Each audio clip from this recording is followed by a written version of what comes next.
আসসালামু আলাইকুম ওরহমতুল্লাহি ওবরাকাতুহু। প্রিয় দিনী ভাই বোনেরা, কাছের কিংবা দূরের, যে যেখান থেকে দেখতেছেন আমাকে প্রত্যেককে আন্তরিকভাবে ধন্যবাদ। আজকে আমি একটা ইম্পর্টেন্ট বিষয় নিয়ে কথা বলবো। যেহেতু আমি আলিম, আমি আলিম ভাইয়ের আমার এই ভিডিও বেশি দেখেন, সো আমি আমাদের আলিম সম্প্রদায়কে উদ্দেশ্য করে বলবো, আগে এই বয়ানটার আগে আল্লাহ তাআলা যেন আমাকে ইসলাহ হওয়ার সুযোগ দান করেন, ইখলাসের সাথে খিদমত আঞ্জাম দেওয়ার সুযোগ দান করেন। পরে যেন আপনারাও ইখলাসের সাথে কাজ করেন। আলিমদের 10টা গুণ আবশ্যকীয়। এই 10টা গুণ আলিমদের জন্য খুবই জরুরি। আগে যেন এই গুণ আমার মধ্যে পয়দা হয়, পরে যেন আপনারা আমল করেন। আমি আমার নিজের কথাই আগে বলছি। দেখেন, 1 নাম্বার হচ্ছে আলিমদের কী কী গুণ চাই। 1 নাম্বার হচ্ছে আল্লাহর ভয়। আলিমদের মধ্যে আল্লাহর ভয় থাকতে হবে।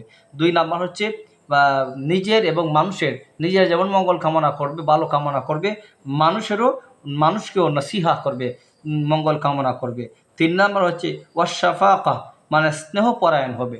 আলিমরা স্নেহপরায়ণ হবে, মানুষকে মায়া করবে, আদর করবে, আপ্যায়ন প্রিয় হবে। আপনার 4 নাম্বার হচ্ছে সহনশীল হওয়া। আলেমকে অবশ্যই সহনশীল হতে হবে। আমি আবারও বলি, আগে যেন এই গুণগুলো আমার মধ্যে আল্লাহ তাআলা আমার মধ্যে আল্লাহ তাআলা দেন, তারপরে যেন আপনারা আমল করতে পারেন। আপনার 5 নাম্বার হচ্ছে সবর থাকতে হবে। আলিমদের অনেক গুণের মধ্যে 5 নাম্বার হচ্ছে, অনেক গুণ থাকবে, তার মধ্যে একটা হচ্ছে সবর। এই সবরিয়ত থাকতে হবে, অল্পেই তুষ্ট থাকতে হবে। 6 নাম্বার হচ্ছে আপনার বিনয় হওয়া, বিনয়ী হতে হবে।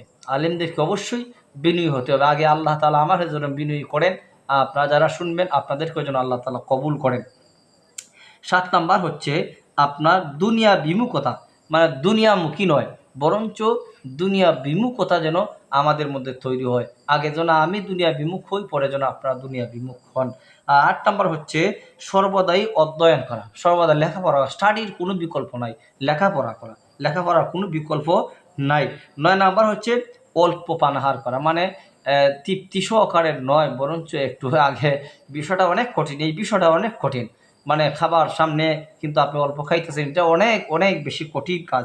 আল্লাহ তাআলা যেন অল্প পানাহার করার তৌফিক আমাকে সহ আপনাদেরকে দান করেন। 10 নাম্বার হচ্ছে সবার জন্যে দরবার উন্মুক্ত রাখা, সবার জন্যেই উন্মুক্ত রাখা। বড় লোক আসবে, ছোট লোক আসতে পারবে না, বিষয়টা এমন না। আপনার দোয়ার যেন সবের জন্য উন্মুক্ত থাকে, গরিব ধনী সবের জন্য সমানভাবে আপনার দরবার, আপনার দরজা উন্মুক্ত থাকে। আমি এখন যে আলোচনাটা করেছি, আল্লাহ সুবহানাহু ওয়া তাআলা এই গুণগুলির জন্য আমার মধ্যে দেন, তারপরে যেন আপনারা এই গুণে গুণান্বিত হন। আসসালামু আলাইকুম ওয়া রাহমাতুল্লাহি ওয়া বারাকাতুহু।